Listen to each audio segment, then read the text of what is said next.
Bismillahirrahmanirrahim. Assalamualaikum warahmatullahi wabarakatuh. Mahasiswa sekalian,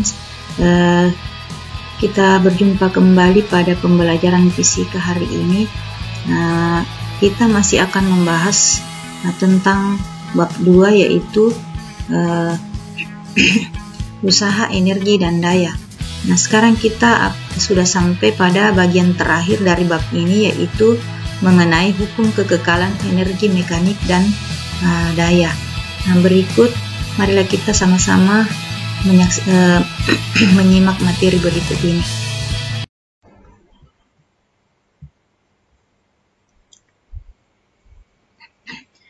Kita mulai dari hukum kekekalan energi mekanik yang berbunyi, sudah kita pelajari dulu waktu di SMP, bahwa hukum kekekalan energi itu berbunyi, energi tidak dapat diciptakan dan tidak dapat dimusnahkan.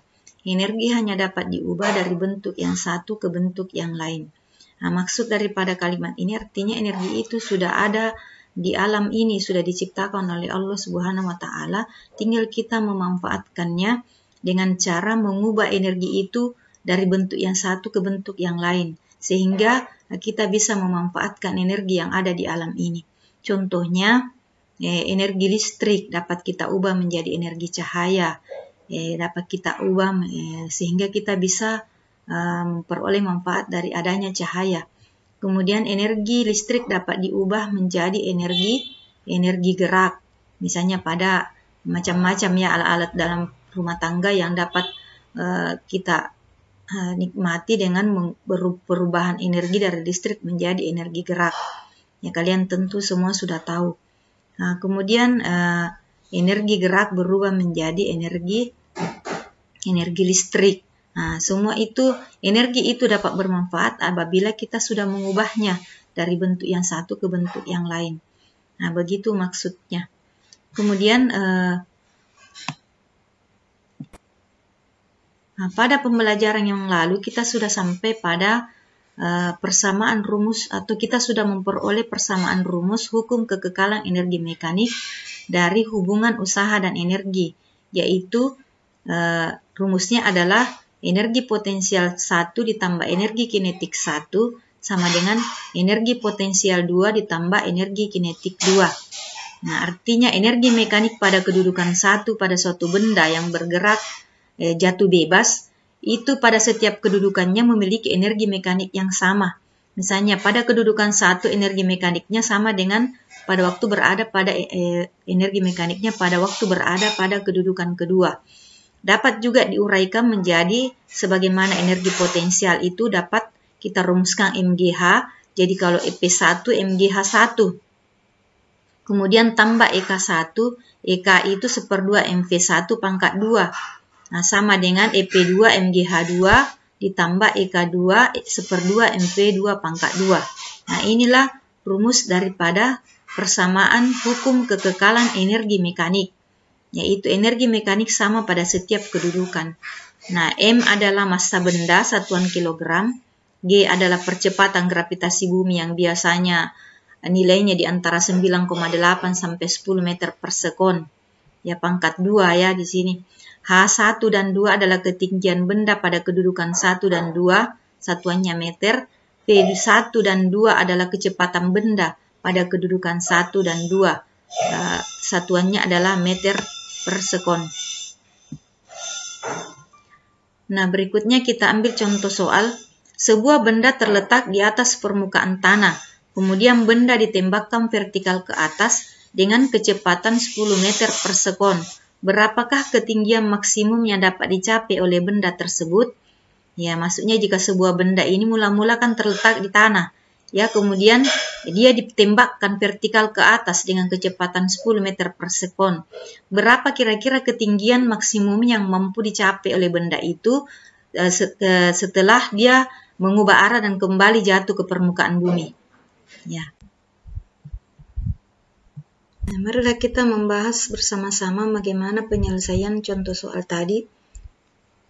Jadi yang tentu yang pertama harus dilakukan adalah diketahuinya sebuah benda terletak di atas tanah, berarti H1-nya 0 karena berada tepat di atas permukaan tanah. berarti H1 0, kemudian ditembakkan vertikal ke atas berarti V1 dengan kecepatan 10 meter per sekon. Nah, setelah mencapai tinggi maksimum, kecepatannya di sini sama dengan 0 ya, karena setiap benda yang ditembakkan vertikal ke atas pada saat mencapai tinggi maksimum, maka benda akan berhenti sesaat, kemudian mengubah arah dan kembali jatuh ke permukaan bumi. Jadi yang ditanyakan adalah berapakah ketinggian maksimum yang dapat dicapai oleh benda ini yang setelah kemudian dia mengubah arah dan jatuh kembali ke bumi. Jadi H2-nya yang ditanyakan. V2, ingat bahwa V2 pada waktu mencapai tinggi maksimum adalah 0. Kita menggunakan rumus hukum kekekalan energi mekanik, yaitu MGH1 ditambah 1/2 MV1 pangkat 2 sama dengan MGH2 ditambah 1/2 MV2 pangkat 2. Nah, di sini sama-sama ada M-nya setiap ruas, maka ini bisa saling meniadakan, sehingga rumusnya menjadi lebih sederhana, yaitu GH1 tambah 1/2 P1 pangkat 2 sama dengan GH2 ditambah 1/2 P2 pangkat 2. Nah, G ini kita tadi sudah mempelajari, bahkan di SMP sudah dapat bahwa G itu 10, H1-nya tadi kan ini 0. Berarti 10 kali 0 ditambah 1/2 P1-nya kan 10. Jadi 1/2 10 pangkat 2. Rumusnya pangkat 2, jadi 10 pangkat 2 sama dengan G-nya 10. H2-nya ini yang ditanyakan. Jadi 10 H2 tambah 1/2 P2-nya tadi 0. Jadi 1/2 kali 0. Nah, 10 kali 0 ini 0. Berarti tinggal ini 100. 10 pangkat 2 100 per 2 sama dengan 10 H2. Ini sudah 0. Jadi tinggal 100 per 2 sama dengan 10 H2. Nah, ini kita bisa balik sebelah kiri 10 H2 sama dengan 100 per 2 kan 50. Nah, H2 dapat diperoleh 50 bagi 10. H2 adalah 5 meter. Jadi pada soal ini ketinggian maksimum yang mampu dicapai oleh benda ini adalah setelah ditembakkan vertikal ke atas dengan kecepatan 10 meter per sekon adalah 5 meter.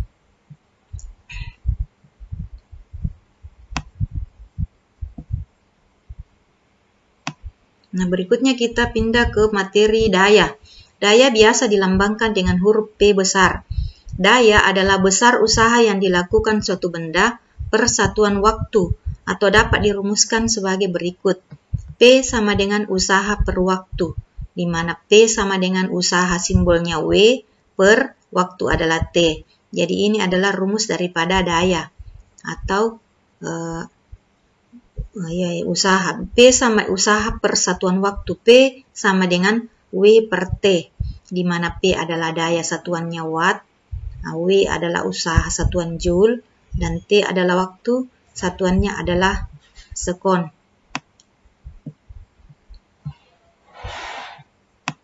Nah, berikutnya kita pindah ke contoh soal tentang daya ya. Sebuah benda ditarik dengan gaya sebesar 10 Newton, sehingga benda berpindah sejauh 5 meter selama 2 sekon. Tentukanlah besar daya benda itu. Nah, penyelesaian apa yang diketahui, kita analisis ini soal. Sebuah benda ditarik dengan gaya sebesar 10 Newton, berarti F-nya adalah 10 Newton. Nah, kemudian benda berpindah sejauh, berarti S, perpindahannya S 5 meter. Nah, kemudian T-nya, waktunya 2 sekon, T. Nah, berapakah P? P rumusnya adalah W per T. Sementara W ini kita sudah pelajari sebelumnya bahwa usaha itu hasil kali gaya dengan perpindahan. Gayanya adalah 10, S-nya ada 5, jadi 10 kali 5, 50 joule. Nah, ini W-nya kita masukkan ke persamaan daya, yaitu 50 per T-nya 2, berarti 50 per 2. Berarti P-nya adalah 25 watt. Itulah jawaban dari contoh soal tadi ya. Nah, sekarang kita pindah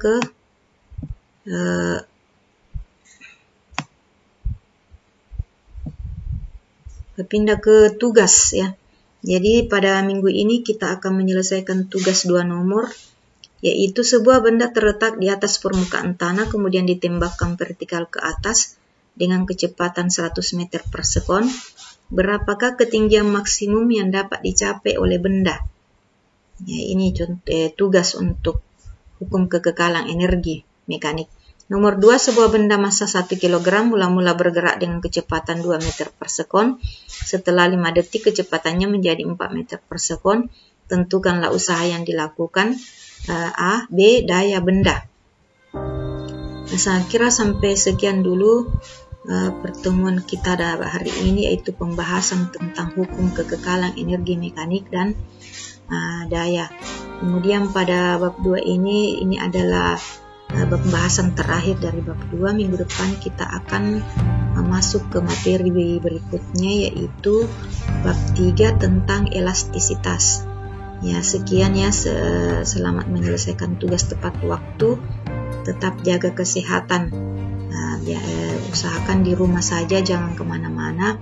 Kalaupun harus pergi, menggunakan masker dan jaga jarak, jauhi kerumunan dan rajin cuci tangan. Sekian, wassalamualaikum warahmatullahi wabarakatuh.